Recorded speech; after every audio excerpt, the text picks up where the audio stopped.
this week's biggest waste of money of the week here on the Pete the Planner Show. We've got a lot. I've got few. I've got my standard one that I'm going to go through. Oh, by the way, I'm Pete the Planner. This show, we answer your financial questions. But in the last segment, we talk about what is the biggest waste of money of the week. And I have to say, Nicole, before you give us yours, how's like contributing money to political campaigns, how is that not a giant waste of resources? Oh, yeah. I mean, not to get political here. But Is that not? Here, I mean, like I know that's a hot take, and it's not that simple. I mean, right? It's not that simple. I know. Because if you feel the way you feel that about whatever your hot button issue is, and you need the person you support in office to satisfy whatever you got going, then yeah, that's worth something to you. Right. I don't know. What is it? I'm sure I could find a number. There's like a 40 bazillion, quadrillion million dollars every year that goes to that. It just seems like a just big waste of money. I agree.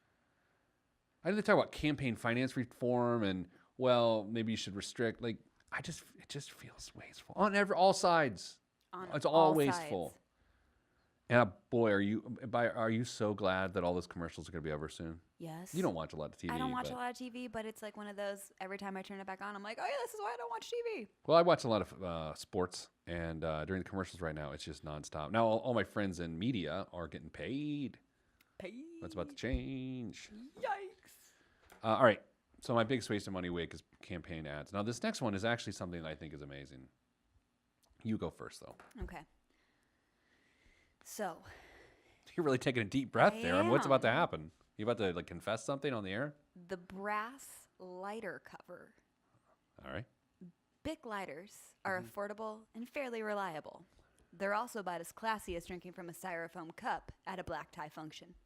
This brass lighter cover disguises these basic tools as something far more civilized.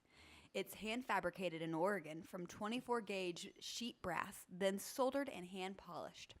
There are vent holes to keep the flame going, a solid bottom for packing smoking materials, and none of the stigma that comes from packing a cheap plastic lighter. So it's not even a lighter. It's just a little ditty to put your lighter in. You know, here's the thing. I don't even know how much this costs yet, but I should probably find out. How much does that cost? It's $38. You're eventually going to die of lung cancer anyway.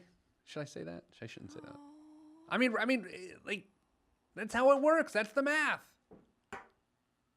But it's not even a lighter. It's just a cover for your lighter. I mean, I'll be honest. Anyone who is buying a $38 lighter cover probably isn't buying $1 lighters. Right. Like, why? Just buy a Zippo. Yeah. I had a Zippo. I carried it all through college. And you're like, oh, did you smoke in college? No, I just thought it was cool. You can get nice looking lighters. They don't have to have all the crazy patterns on them. I didn't smoke, and I carried a lighter. Like, I was like... That's a very you thing to do. It really was. I was prepared. That's a very you thing. People are like, we didn't start the fire. And I'm like... You're right, I could have. Yeah, because I was like a junior arsonist. I didn't even light things. I would just whip it out and light it. I went through 2 bottles of Zippo lighter fuel. What? And never lit a cigarette. Oh my God, Pete. Wait, how did you go through them? Like, did other people use it? No, I would just it'd be like, with a Zippo, you can flip it open and you start it on your leg. Yeah. And I would just hold it up. And I didn't even go to concerts, so it's not like I was lighting it and going to concerts. You don't like crowds, no. No, I hate crowds, and there was probably parking was a challenge. Yeah. Here's my item for the week. Okay. Mollman's Grill. Argentinian chef Francis Mollman has brought traditional Patagonian barbecuing techniques to the mainstream through his fiery restaurants around the globe. The key to his signature char comes from his towering domed fire pits.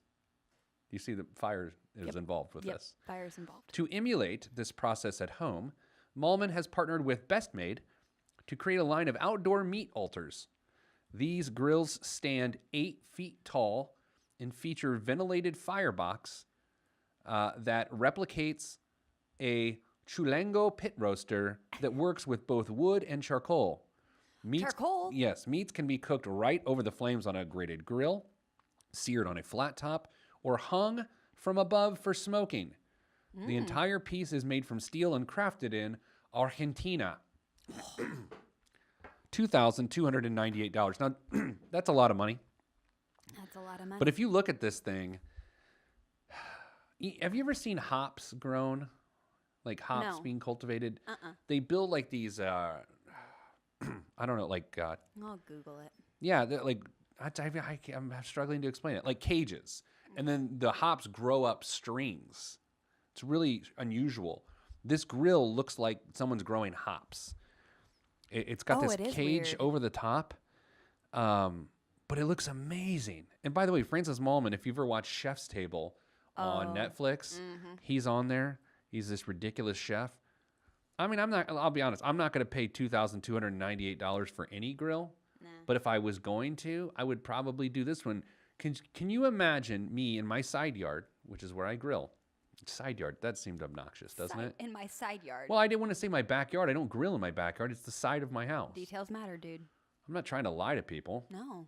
I didn't call it my courtyard, although it is.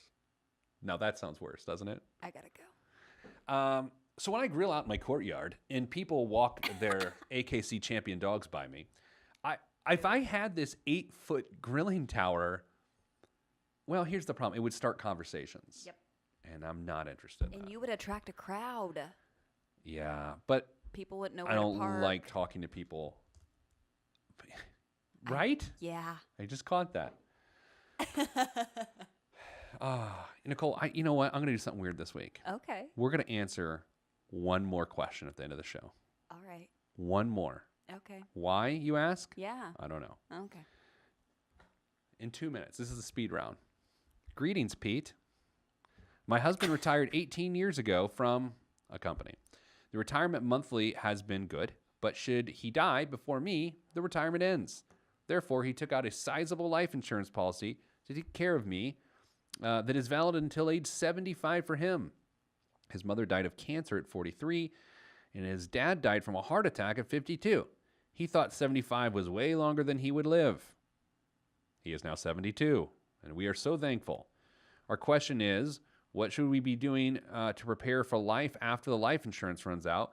As long as he lives, retirement continues. But if he passes before I do, there won't be retirement or life insurance to live on. Right now, I have a small business that I'm putting extra money into investments for my future that is diversified. Thank you. Holy cow. Man, that deserves more than 2 minutes, don't you think? I do. It's not going to get it, though, because all I have is 2 minutes. Yeah, that's really common. He's got a couple options. He could potentially get additional term insurance. I mean, it would be crazy expensive, but then it will again run out. Or he could get some permanent coverage, but that is a huge, huge problem. A huge problem. Huge problem? It's the biggest problem because if he dies and he doesn't have life insurance, she has no income. I mean, she's got her business, but like they've had a nice retirement on his pension. This is brutal. I think the moral of the story here is not for the emailer. It is for everyone else. Don't get caught in a situation in which the income in retirement goes away when someone dies and the other person's just going, how do I do? Yeah, that's brutal. I should write about this one. You know what? Maybe I'll write about that one next week. I have some long cross-country flights coming up, so I can write about this. Going to be in Des Moines, Iowa next week, Nicole. What? Des Moines. Ooh. I've been there before, but I've never spent time like I will spend there this week. So when I get back on the show next week, we will talk about how Des Moines was. We'll spend several segments on that. Where are you flying through? Minneapolis, I think. I would assume. As long as you have to go through Kansas City. Or Detroit. I don't know. No one knows for sure. Nicole, that's all we have time for this week. If you want to be on the show, you can't be, but your question can. Ask Pete at PeteThePlanner.com. Be sure to listen to our podcast wherever you find your podcasts, except Stitcher, because just don't get They your don't like podcast us. there. It's weird. It's Yeah. just really weird. Our Yeah. system doesn't work with theirs. Sending you good vibes because good vibes are all this in the budget. I'm Pete the Planner, and this thing that you've been listening to here for the last hour, yeah, this is my show.